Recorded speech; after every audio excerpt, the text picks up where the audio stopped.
What's going on, Alabama fans? Chris Daughtry back with you guys here again on the Alabama Football Report by Chat Sports. Alabama got some really good injury updates from Kalen DeBoer today at the SEC teleconference. He also spoke a little bit about Alabama's offensive line and kind of why there have been some struggles here in the run game for the first half of the season so far. Now, first up, let's talk about that injury update here.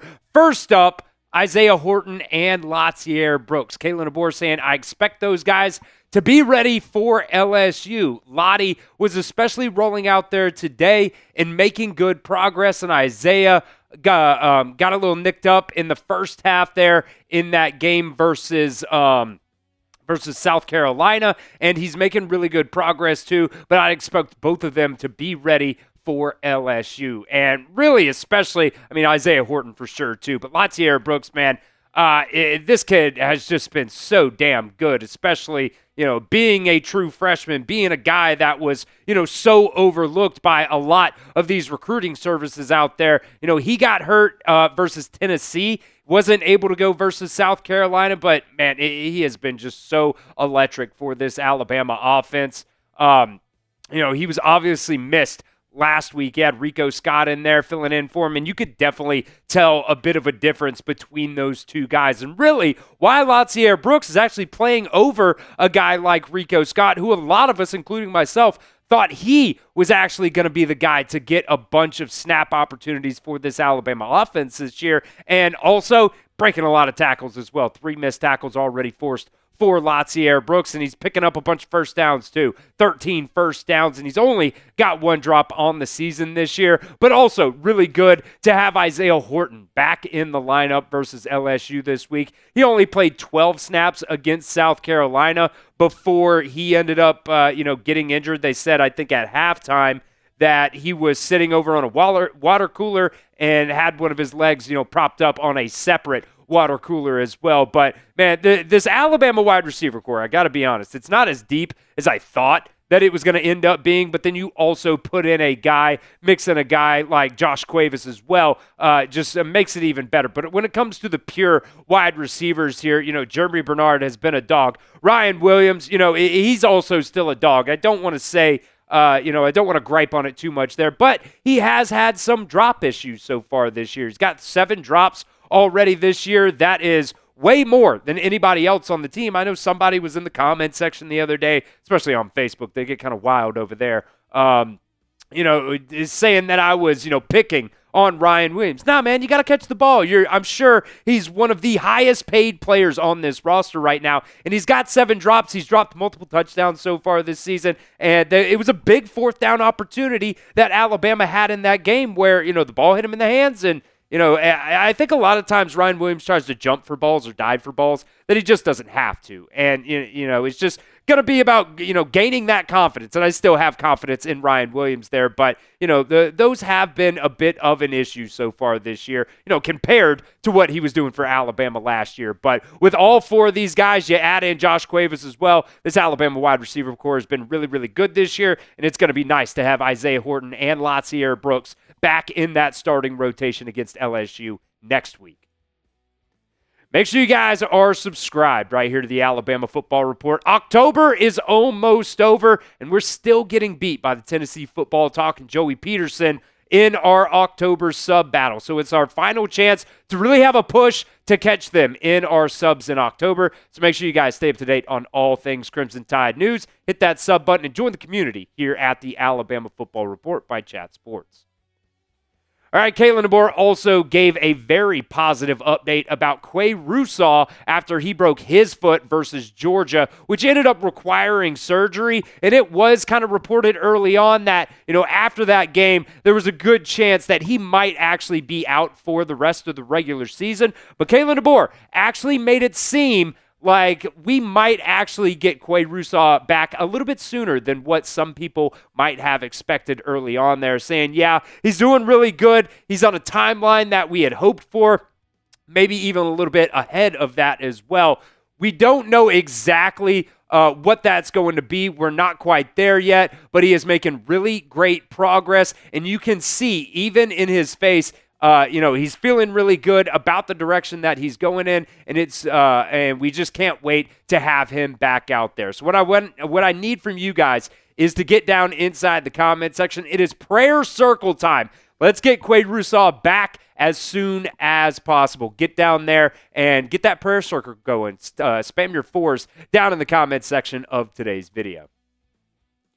All right, so Qua Russaw, man, he only had an opportunity to play 107 snaps so far this year. Only ended up playing 8 snaps before getting hurt in that Georgia game. And he did start off a little bit slow here in 2025, but, I got to imagine he was going to continue to, just get better and better and better. We know what he, was really flashing for Alabama last season, but I got to be honest, man, with the injury, you hate the injury. You definitely do.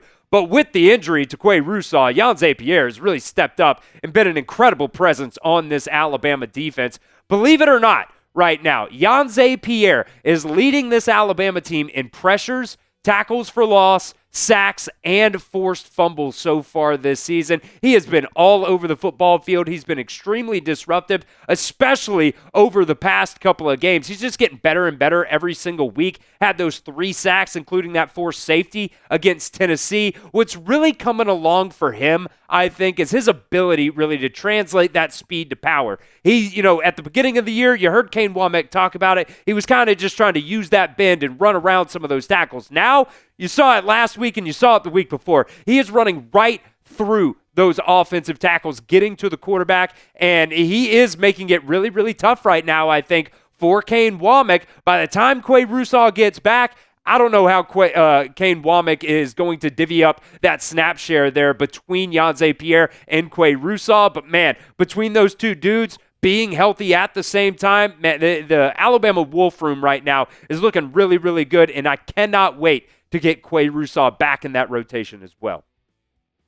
All right, we'll continue with some more about what Kalen DeBoer talked about along the offensive line and Alabama's run game. But first, this episode is brought to you by PrizePicks.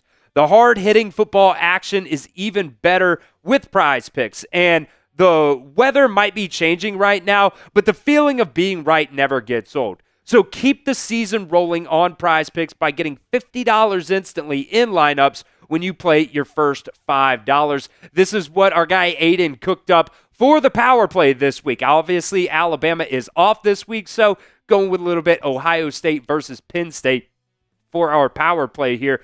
Going with Carnell Tate, more than receiving yards. Going with the new quarterback for Penn State, Ethan Grunkmeyer, I believe is how you pronounce his name there. Going with the less than, I think his longest completion in the first game that he played was like 14 yards or something like that. So going with the less than on 32.5 for his longest completion against the number 1 defense in the country right now in Ohio State. And also going with Julian Sand, more than 1.5 passing touchdowns. That, by the way, is the power play. If you want the biggest payouts, go for the power play. No matter your play, PrizePicks is a great way to put your takes to the test. You can also do the flex play as well. If you want flexibility, choose that flex play where you can get paid even if one of your picks misses. So download the PrizePicks app today and use promo code CLNS to get $50 in lineups after you play your first $5 lineup. That's promo code CLNS to get $50 in lineups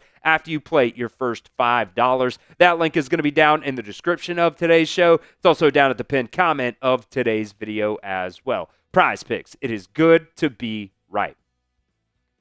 Now, Kalen DeBoer also talked about kind of the inconsistent play that we've seen so far this year from Alabama's offensive line and their running backs as well. Obviously, those things really do work together. If the offensive line isn't, consistently bringing up holes for the running backs are obviously going to, struggle a little bit in that aspect of the game. And kind of the same thing with the running backs as well. They got to be able to help the offensive line actually hitting those holes when they do create them. And even, just driving forward, keeping those feet going and, falling forward as well. Definitely over the past couple of games, especially over the past 2 games, but really the whole season this year, Alabama has struggled and just being able to show some consistency in the run game here. And this is what Kalen DeBoer talked about when he was asked about Alabama's offensive line and the run game. He said, I think it's the whole group. It's not just one person or one part of it. It's the whole group. It is a different piece, not being consistent and doing what they got to do every single play. There's good reps, and then there's ones where we struggle. We've just got to be a little bit better. And I think it's just, about being in sync with our running backs and, them getting us a little bit of something too, on the back end, whether it's falling ahead for extra yards, breaking tackles. I think it's a full group effort, and, a lot goes on the offensive line, obviously. But we just got to keep working and get a little bit better. And it's not from the sake of trying. This Alabama offensive line has seen a ton of shuffling so far this year. And, to be honest with you guys, for an offensive line that was ranked number 1 this preseason by Pro Football Focus, they just really haven't, played to that consistent level like I think a lot of us thought they were going to. Alabama has only had one game this season where they have rushed for over 4 yards per carry. And they, like I said, they've been rotating a ton, whether that's William Sanders in there at left guard. They put Geno Vandermark in at left guard. They flipped out Geno Vandermark and Jaden Roberts at right guard. They put Wilkin Formby, Michael Carroll over at right tackle. They've even done some weird stuff where they put Wilkin Formby at right guard and then put Michael Carroll in there at right tackle. So it's not from a lack of trying. A guy like Caden Proctor, too, he's going to be a bona fide first-round draft pick this year. There have been times, I think PFF's only got him giving up 1 sack so far this year, but at the same time, he's got like 14 pressures given up so far this year too, which isn't terrible by any means. He's still doing a good job kind of, pushing those edge rushers around Ty Simpson. Ty Simpson's doing a pretty good job in the pocket as well, but, when it comes to this running game, just consistency-wise, we really haven't been able to see them get a consistent push up front. So I'm only asking this because I saw somebody ask it on Twitter earlier, and I thought it's a really good point. Michael Carroll was a guy that, Kalen DeBoer especially, when he was asked about Michael Carroll, Kalen DeBoer said, we think in the long run, he's going to be an offensive guard. But for right now, we do like him playing a little bit of tackle depth right now. So I want to hear from you guys down inside the comment section. Where do you guys think Michael Carroll should play? Do you think they should keep Wilkin Formby there at right tackle and put Michael Carroll in at guard? Let me know what you guys think. Type G for guard or T if you think they should stick him in there at tackle. All right, so like we said, Alabama's offense has only had one game so far this year where they have averaged over 4 yards per carry, and that was the Louisiana-Monroe game. And let's be completely honest with ourselves, that's probably the only one that doesn't really count, right? I mean, against Florida State, you struggled. Against Wisconsin, they've got a really good run defense as well. I think one thing, Missouri was really, really bad, 2.8 yards per carry there. I think one thing, you're staying in front of the sticks. You're doing a really, really good job at that. And your passing game helps you out a little bit too. But, when you think about, what's pretty good run average, I usually stick it at about 4 yards per carry. And you can see, the numbers and what our eye test says as well, this Alabama offensive line just really isn't getting a consistent push up front. And as of right now, it really hasn't, come back to really bite you in the ass yet. But, once you get against some of this, even better competition in the SEC championship, possibly, against a Texas A&M or, in the college football playoffs, if you're lucky enough to get all the way, through there, maybe into the national championship game, you got to be a little bit more consistent running the football. I will say this, though. LSU so far this year has been worse and worse and worse every single game when it comes to their rushing defense there. You think the first couple of games of the season, Les Miles, Jesus, what am I talking about? Brian Kelly, man, what a throwback there. Brian Kelly, maybe they should bring back Les Miles. That was probably the last time, besides Coach O, they had a really good team. But either way, that's neither here nor there. At the beginning of the year, you were probably thinking to yourself, if you're an LSU fan, damn, our defense is actually really good. 1.6 yard per carry, 2.1 yards per carry, 2.9 yards per carry, 3.4 yards per carry. You're thinking, my God, this defense is just absolutely incredible. Nobody can run against us. Well, And then you really get into some solid SEC competition there against Ole Miss, South Carolina, Vanderbilt, Texas A&M. It get worse and worse and worse for this LSU team. And then obviously now they have fired Brian Kelly, which, like I said in yesterday's video, might actually put a little bit of a spark in this LSU team. So I don't really want to, continue to bash them on that front there. We'll see what happens there. But this LSU run defense has gotten worse and worse and worse. So we'll see if Alabama can put up some rushing yards next week. So I want to hear from you guys one more prediction down inside the comment section. How many rushing yards will Alabama have versus LSU? Let me know what you guys think. Get your predictions down in the comment section of today's video.